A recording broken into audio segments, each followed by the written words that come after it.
So, the Independent Methodist Church, the initial rules when Savannah was founded, it's very well planned out, but it had 4 laws, only 4. No hard liquor, no Catholics, no lawyers, and inside city limits, no slaves. Keep in mind it's inside. Outside the city limits, yeah, but not inside city limits. Yeah. Check it out, yo. Department of Labor Pottery Barn. And that over there, easily the most killer friggin' convenience store ever. It's the Parking Market. So we got ourselves this gas station here. It's a 1-lane gas station with a gas lane only. Bear, come here. Yeah? Who's gonna know? That was used in Midnight of the Garden of Good and Evil. And they eventually just took it down because they were so scared of, like, you can't. Yeah, I mean, it's the Christmas store all year, huh?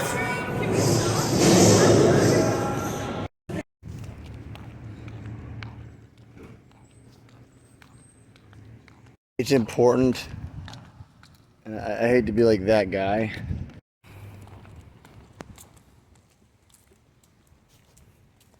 This is Forsyth Park. Got some basketball, got some tennis. Down that way you got some Civil War monuments. A giant, big old honking amphitheater. Spike ball. That kid, way hyped, good. There's some croquet. Amphitheater. There's a statue. And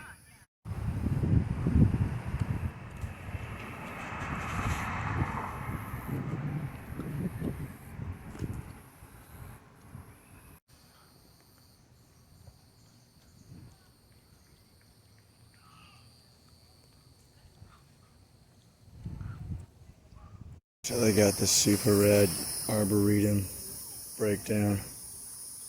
So all around here they got like a bunch of crazy plants.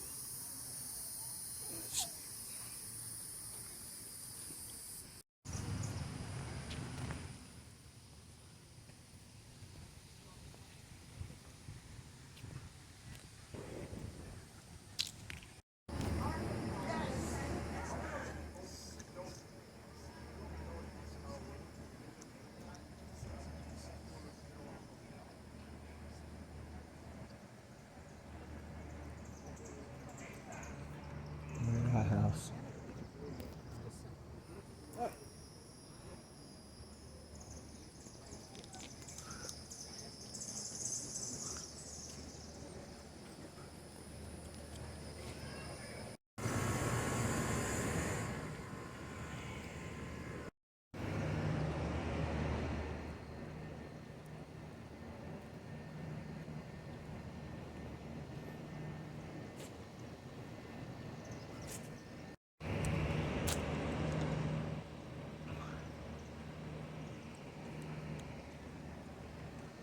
There's your basketball court.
So the School of Art and Design over here. I think they've got 4 campuses total. That one's pretty awesome. It smells like baked goods right now, and I'm really hungry.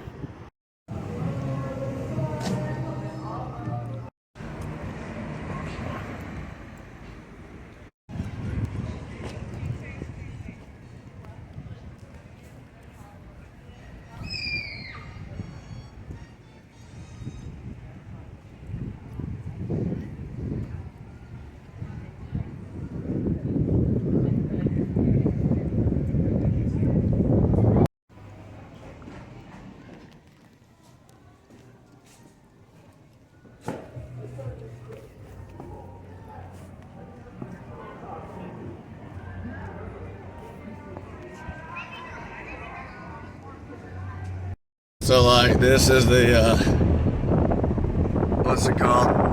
Wormsloe. Yeah, Wormsloe Park. And this just goes on like forever. So this is Forrest Gump. Okay. I gotta do it. This is the scene.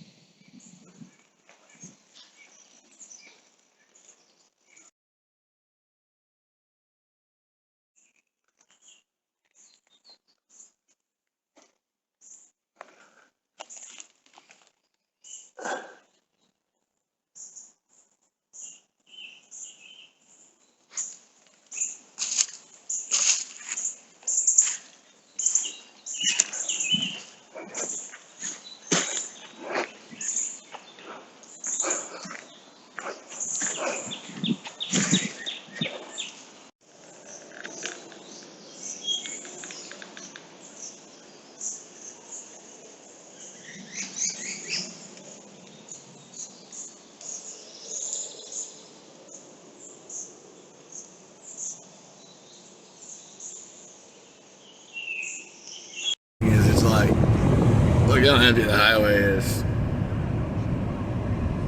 You would never find that in LA. Oh, there's a Whole Foods. How about that? This bridge is pretty dope. I think it's what's it, Thunderbolt over there, and there it is. There's a bunch of little bays and these kooky little docks that come out like 30 feet off. There's the Snap-on toolkit guy. Snap-on.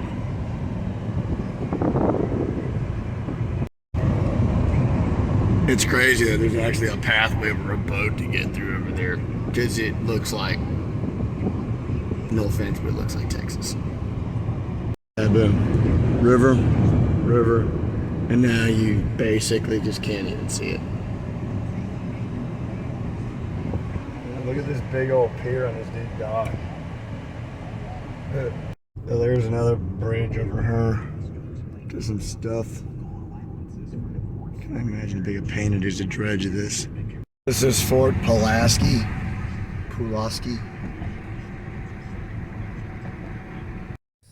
So this is a big, scary looking fort. So this is the sandbanks where General Gilmore put 36 guns. And because of his military science background, at more than twice the effective range of smoothbore cannon, the rifled range, and yet again, the rangefinders start at 2,000 meters. This wasn't a fight so much as a science experiment to see exactly, not if they could win, but how fast they could win against this completely obsolete fortress. And, well, I mean, if you were here, you'd really be in for it. So there's some impact sites I was told you just got to check out from it, where cannonballs actually struck the wall.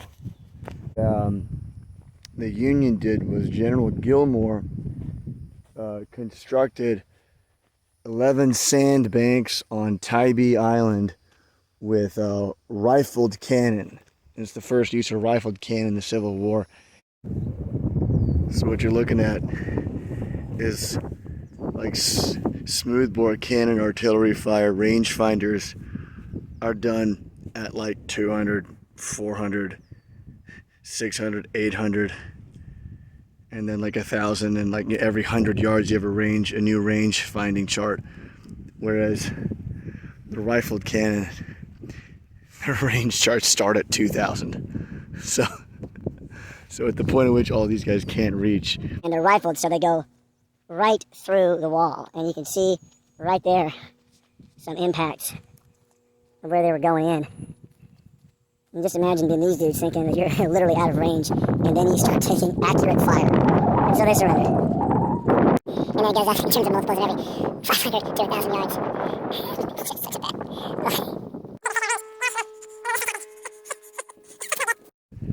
Here's the thing about it. 5,275 shots in 30 hours.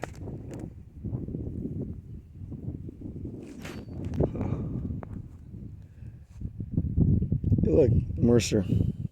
That's the Mercer plot over in the cemetery. And then over here, he burrowed into the wall. Is a right there. It's a metal. It's an unexploded. That's a big old steel point cannon shot stuck in the wall. That's why that wall is rebuilt, because it just got removed from existence. So this is the chapel. The fort was built in 1861, February 16, 1862. Colonel Olmsted held divine service in case name 9, addressed us in a very feeling manner about our position and the necessity of observing the Sabbath properly. Hey.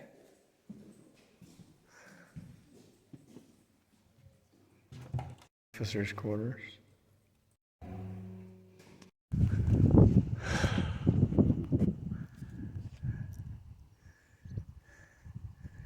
Okay. So you can see how 1 mile range gives you just enough to control everything happening on the waterway here. What you see here is like those vents. There's like 2 feet of space underneath this whole fort, and it's for airflow. You don't have them on the ground up here. So over there at North on Tybee Island is where they set up. And so these guys, they can go out into the causeway, and then those sandbanks could go right through the wall here.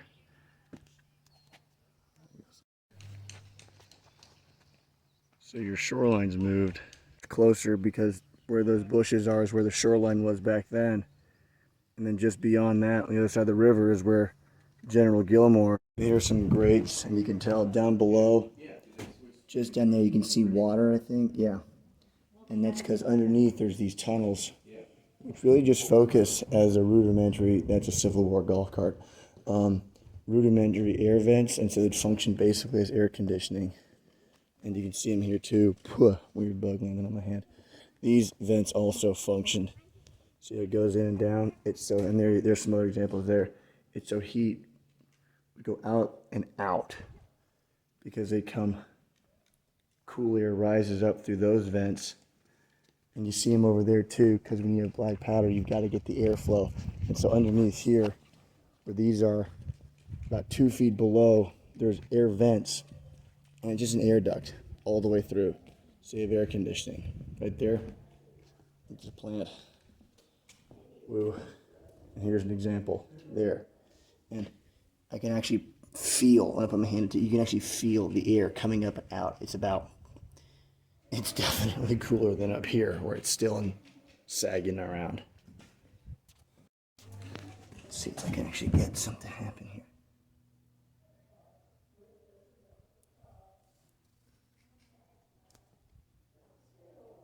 You can actually see, hopefully.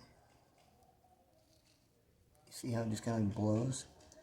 I'm just going back and forth, but it's going laterally, and that's because there's just enough airflow. It's not a lot, but it's just enough. That's just going to fall. But like,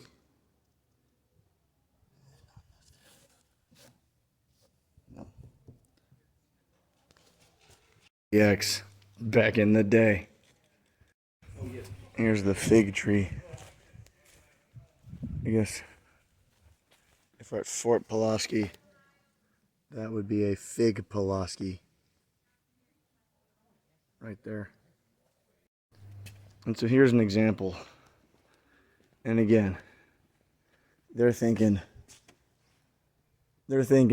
nice, good, thick beams, and they weren't realizing that they were dealing with cannon shot that could just go like straight through brick. So Frank, the park ranger, told me that when the water falls on top of the fort, it goes over a shell, like through these pipes on top of the walls here.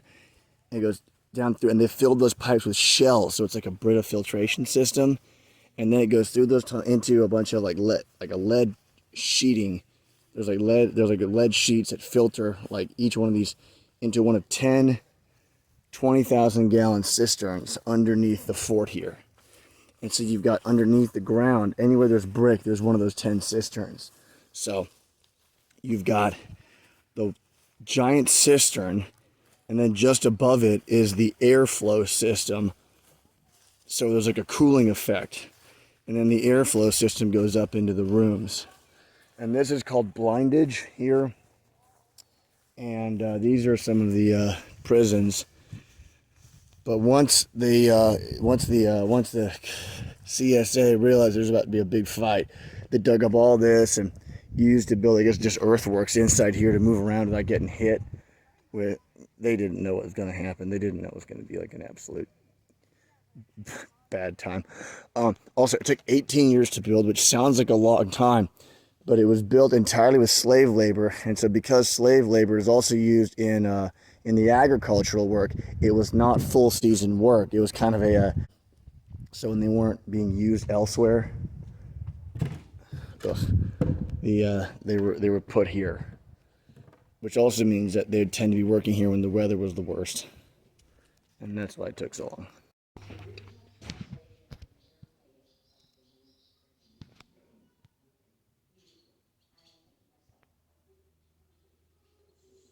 So you can tell the type of brick as to what part of the country it's from.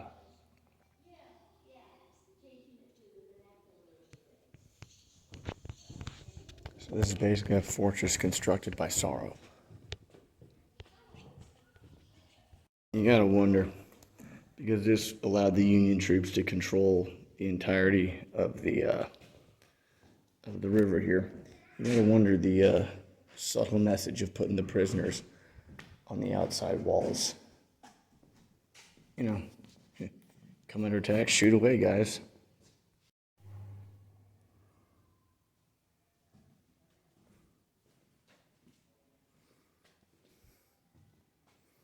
These are actually bigger than the enlisted bunks, but they probably put 2 or 3 people in each one.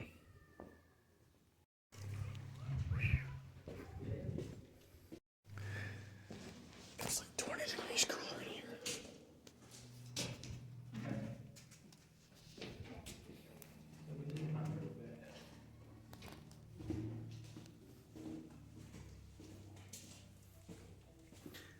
These earthworks were not here during the first,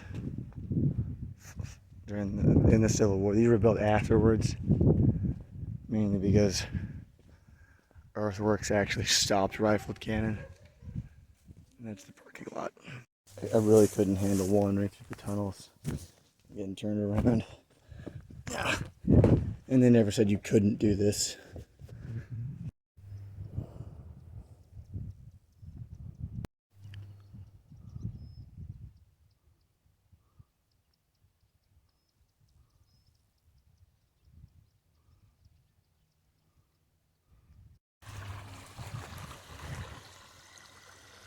That's the moat thing. Founder of Methodism.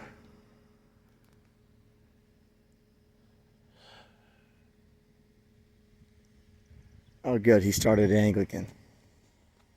Well, that explains why they're okay. Here we go.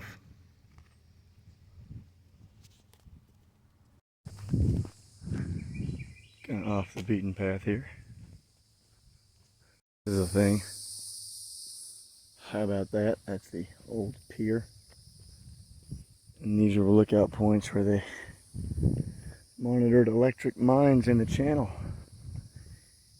in 1898. That is a severely lost horseshoe crab. The gate guard, it's just like an electrical digital control point. And then check this out. Fun little pier.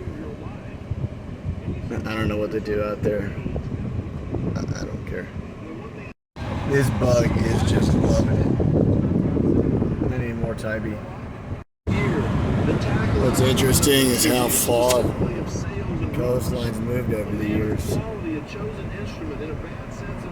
Like, this used to be where right now is the coastline, and now it's moved the whole thing.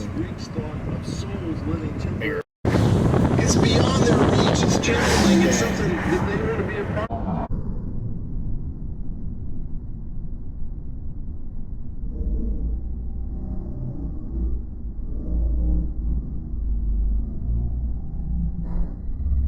Turtle crossing. This is Hunter Army Airfield. There's a bunch of trucks. Here's your MPs. There's some dudes doing, maybe it's an engine run, who knows. Anyway.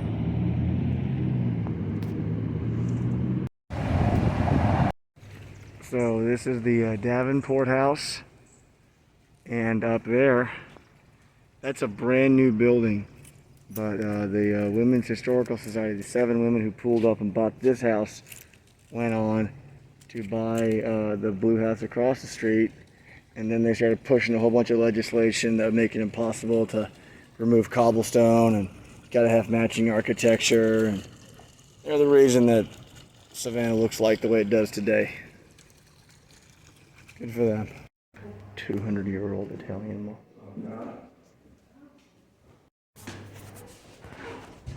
Oh. Those are original floors. Yes, original floors. Yeah, the structure. It's like that's 1 year before that one, and this is like about 10 years before this, late 1800s, and then this is like 3 or 4 years ago, right? Notice they skip out and everything expensive. Ugh.